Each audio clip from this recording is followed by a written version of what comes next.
నెల్లూరు జిల్లాలో జరుగుతున్న కాలువ పూడికతీత పనులకు మంత్రి నారాయణ ఆకస్మికంగా తనిఖీ చేశారు. పూడికతీత పనులు వేగవంతం చేసేందుకు ప్రత్యామ్నాయ మార్గాలు చూడాలని అధికారులను మంత్రి ఆదేశించారు. స్పెషల్ డ్రైవ్ ద్వారా కాలువలో పూడికతీతను ఎప్పటికప్పుడు క్లియర్ చేస్తున్నట్లు చెప్పారు. గత ప్రభుత్వం ఇందుకు సంబంధించిన ఎలాంటి చర్యలు చేపట్టకపోవడంతో స్ట్రైట్ స్టీల్ పేరుకుపోయిందన్నారు.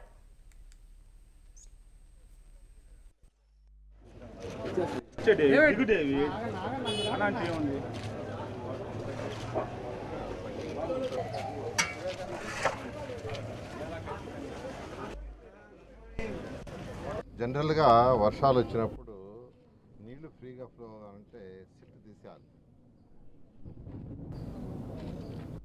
ఆ సిల్ట్ తీయడానికి ఈ ప్రభుత్వం రాగానే ముఖ్యమంత్రి గారు ఫస్ట్ జూన్ నెలలో నాకు మున్సిపల్ శాఖ మంత్రిగా నాకు ఆదేశించిందంటే సిల్ట్ ఫస్ట్ తీయించండి అన్నారు.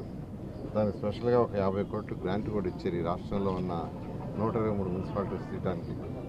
ఒకసారి సిల్ట్ తీశారు. అయినప్పటికీ అది దాదాపు ఒక 5 ఏళ్ళు పూర్తిగా పేరుకోపోయింది,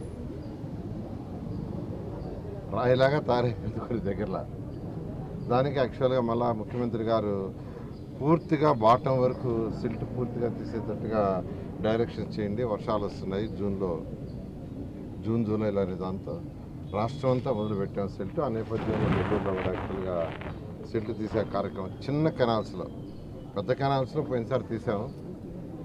చిన్న కెనాల్స్ అంటే అరడుగు లేదా ఒక్కడుగు కంటే తక్కువ ఉండేవి, ఒక్కడుగు ఉండేవి. వాటిల్లో ఈరోజు ఇక్కడ యాక్చువల్గా సిల్ట్ తీస్తాం. నెల్లూరులో ఉన్న 28 డివిజన్లో, నెల్లూరు కార్పొరేషన్లో ఉన్న 54 డివిజన్లు యాక్చువల్గా ఈ కార్యక్రమం చేస్తూ ఉన్నారు.